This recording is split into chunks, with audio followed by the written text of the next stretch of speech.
આપણે સાકર વિશે જાણવું છે. ભગવાન તો સદા સાકાર જ છે. તર્કો આપી સમજીએ. સાકાર એટલે શું? જેને કઈક આકાર હોય તેને સાકાર કહેવાય. એ પ્રમાણે તો થાંભલો પણ સાકાર કહેવાય, ઘડો પણ સાકાર કહેવાય. જગતના જે પદાર્થો છે તેને કઈક આકાર છે તેને સાકાર કહેવાય. સાકારના બે પ્રકાર છે, વ્યતિરેક સ્વરૂપ અને અન્વય સ્વરૂપ. પહેલા આપણે વ્યતિરેક સ્વરૂપે સાકારી જાણીએ.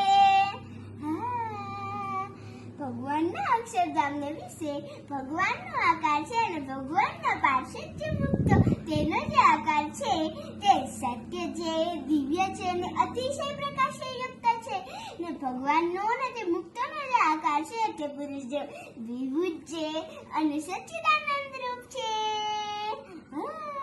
વચનામૃત ગઢડા અંત્ય 38. હવે આપણે વ્યતિરેક સ્વરૂપે સાકાર ઈ જાણીશું. ભગવાનના અક્ષરધામને વિશે મૂર્તિમાન તથા પોતાની અંતર્યામી શક્તિએ કરીને જીવોને વિશે વ્યાપીને રહ્યા છે ને મૂર્તિમાનની પેટે ક્રિયા કરે છે, માટે તેને પણ મૂર્તિમાન જાણવા. વચનામૃત કાર્યાણીનું 4. હવે આપણે સાકારની વાત એક ઓરડાના પદ વડે જોઈએ. તેમાં હું રહું રે વિભુજ દિવ્ય સદા સાકાર દુર્લભ દેવને રે મારો કોઈ ન પામે પાર. શ્રી હવે આપણે શ્રી હરિકથિક તર્ક જાણીએ.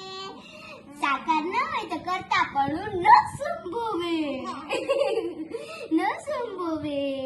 ભગવાન નિરાકાર નથી, કારણ કે ભગવાન થકી છે સ્થાવર જંગમ સૃષ્ટિ થાય છે.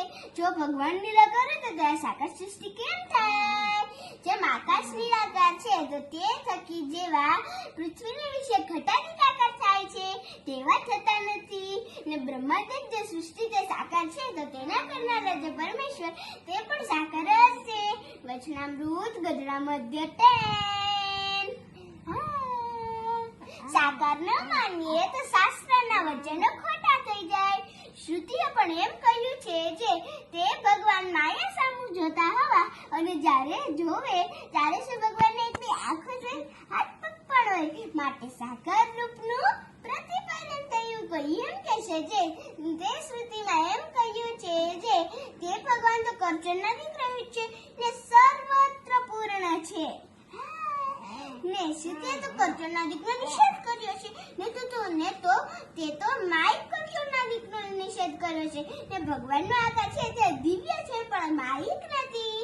એવી રીતે ભગવાન પુરુષોત્તમ છે તે સાકાર છે પણ નિરાકાર નથી. ને જે નિરાકાર કહે છે તે સમજતા નથી. વચનામૃત ગઢડા પ્રથમ 45.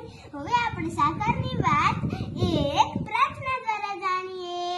હે અક્ષર પુરુષોત્તમ